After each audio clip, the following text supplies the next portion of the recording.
Hey, Mike with Nerd Problems Gaming here, the channel where we go through the good and bad of everything nerdy to make sure you spend your time on the best of the best. In today's video, I'll be talking about my first impressions of Hyrule Warriors, Age of Calamity, so let's get into it.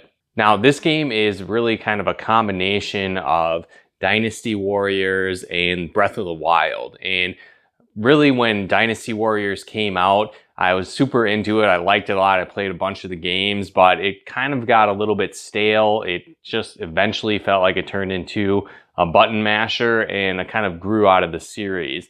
Now, I started to get back into it when they created the Dragon Quest Heroes games, which was kind of a mashup of Dragon Quest Heroes, right? All the main characters from those storylines, and then they brought that into a Dynasty Warriors type game. And so when I saw Hyrule Warriors, the first one, it was kind of a similar concept where they brought characters from the Zelda universe and then mashed them all together into a Dynasty Warriors type game. Now, moving into Hyrule Warriors, Age of Calamity, they actually kind of built a new game almost from the ground up. And so one of the big drawing points of this game is the storyline. And so what they did is it takes place 100 years before Breath of the Wild during the Great Calamity, which is the big battle between the forces of Hyrule and the evil forces of the army of Ganon. And so that's actually cool. They built a whole new unique story to this game. And so the characters that you're playing as are the characters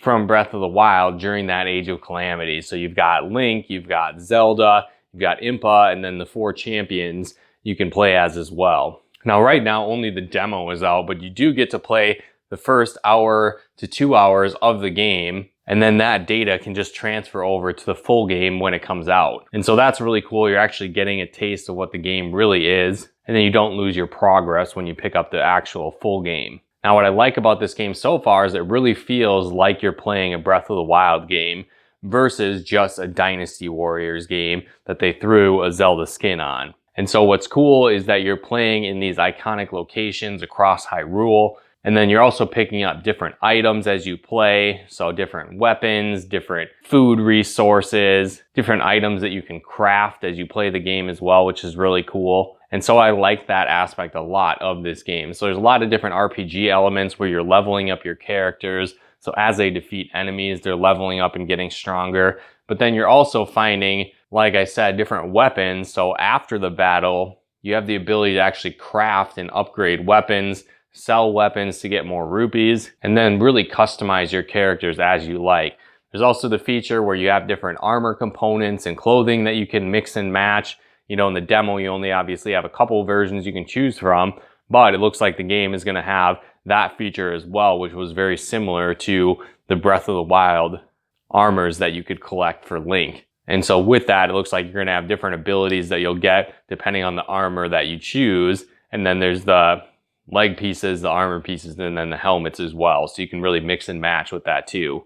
On top of that, there's all kinds of different side quests that you can do as well. So as you're collecting various items and food sources, you're able to camp out and basically make different recipes, which give you different abilities, which can level up your characters. So that might be increasing their heart tanks, learning a new combo, and various things like that. But then you can also unlock different stables, which are kind of different shopping points across Hyrule as well. And then there's also different side missions that you can do beyond just the storyline, where it might be defeating a certain number of enemies and a time limit and various things like that. One thing I really like too is that the combat didn't necessarily just feel like button mashing, where each character has their own unique skills and abilities and play style. And so it really kept things fresh with that.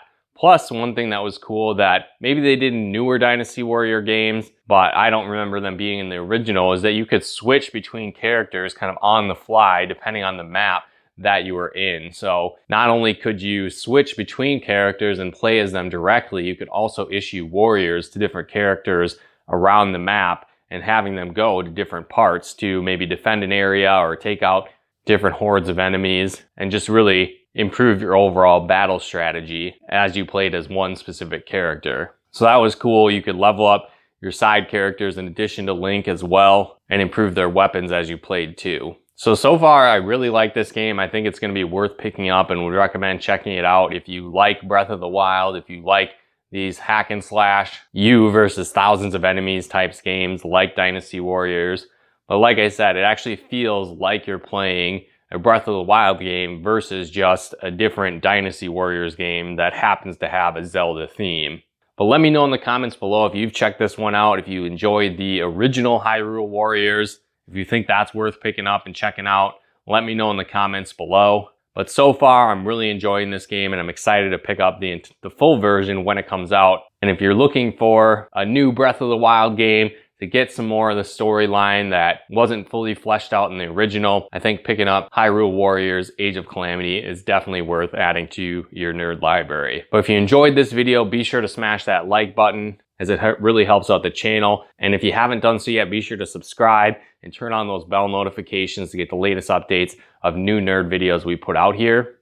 And if you'd like to support the channel, pick out content and more, become a patron of ours at nerdproblemsgaming.com/Patreon. And if you'd like to plug into our live streams and Let's Plays we do on the channel, you can follow us on Twitch at nerdproblemsgaming.com/Twitch. But once again, thanks for tuning in and we'll talk to you more soon.